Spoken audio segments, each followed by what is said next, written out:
Hello enemy লাভার, স্বাগত আপনাকে Obi enemy চ্যানেলে, যেখানে আজকে আমরা দেখব মেরিট উইমেন লিভস এর এপিসোড নাম্বার 4 কে।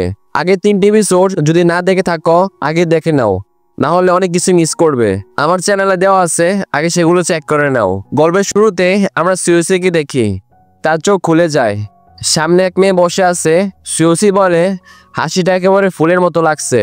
সে ভাবে, আমি তো আমার বন্ধু জোসেফের বাড়িতে আছি, মেয়েটা হয়তো তার বান্ধবী। কিছুক্ষণ পরেই জোসেফ এসে বলে, ফাইনালি সুইসি তুমি জেগেছো। তারপর নিজের বোনকে বলে, তোমার তো জামা কাপড় ঠিক করে পরা উচিত। জোসেফ তার বোনকে বলে, তুমি তো বিবাহিত, এভাবে পোশাক পরা ঠিক না।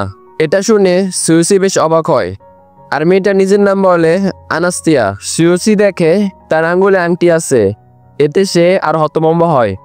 সে ভাবে, আচ্ছা, গতকাল আমি আর জোসেফ তো ফ্যালেন করেছিলাম ওর বাড়িতে মদ খাওয়ার জন্য।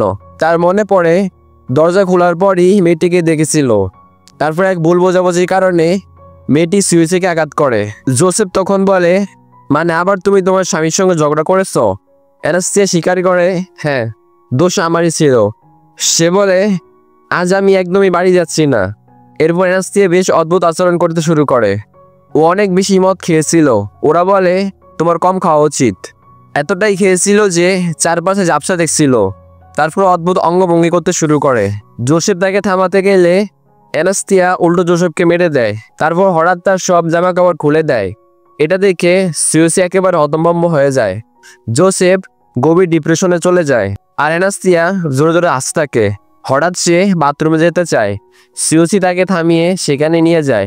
বাথরুম থেকে অ্যানাস্তিয়া ইশারা করে বলে, টয়লেট পেপার শেষ হয়ে গেছে। সিওসি ভাবে মজা করছে, পরে সত্যি সেটা ফুরিয়ে গিয়েছিল। সিওসি ভীষণ ঝামেলায় পড়ে। তার হাতে আর কোনো উপায় ছিল না, তাই তাকে টয়লেট পেপার দিয়ে দেয়। মেয়েটির চোখ তখন সিওসি না, জোসেফকে দেখছিল। আর ঠিক সে সময় সিওসির ড্রিঙ্কস তার গায়ে পড়ে যায়। অ্যানাস্তিয়া বলে, এখন আমি খুব সুন্দর লাগছি। সিওসি ভয়ে মুখ ঘুরিয়ে নেয়। এতে অ্যানাস্তিয়া রেগে যায়, বলে, তুমি নিজের বোনের সামনে মুখ ঘোরাচ্ছ কেন? এরপর সে সিওসিকে শক্ত করে ধরে। প্রথমে সিওসি ভয় পেলেও আস্তে আস্তে মজা পায়। কিছুক্ষণ পর অ্যানাস্তিয়া বোঝে যে এটা জোসেফ নয়, সিওসি। সে ক্ষমা চেয়ে বলে, আমি চিনতে পারিনি। সিওসি ভাবে, এখন তো আর ধৈর্য রাখতে পারছি না। এর এক অপরের সাথে জড়িয়ে পড়ে। অ্যানাস্তিয়াও অদ্ভুতভাবে উপভোগ করতে থাকে। সে সিওসিকে হালকা গালিও দেয়, তবে সেটা মজা করে, সিরিয়াস নয়। এভাবে তাদের খেলা শেষ হলেও পুরোপুরি শেষ হয়নি। অ্যানাস্তিয়া বলে, এখন তো আমার পালা। ঠিক তখনই হঠাৎ জোসেফের চোখ খুলে।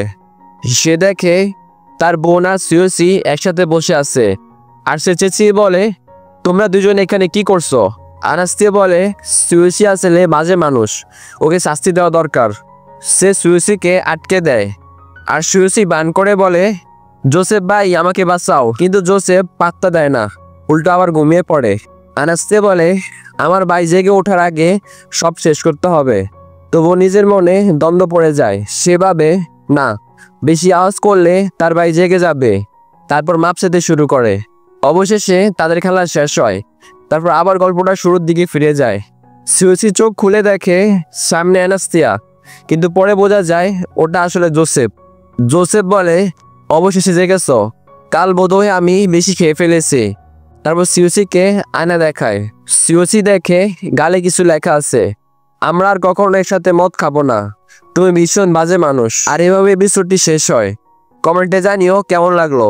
ভিডিওটা ভালো লাগলে চ্যানেলকে লাইক এবং সাবস্ক্রাইব করে রাখো। আর বন্ধুরা, এভাবে শেষ হয় মেরিট উইমেন লিভস এর এপিসোড নাম্বার 4। আগামী এপিসোডে আবার নতুন রহস্য নিয়ে ফিরবো, অপেক্ষায় থাকুন। ততদিন পর্যন্ত বিদায়।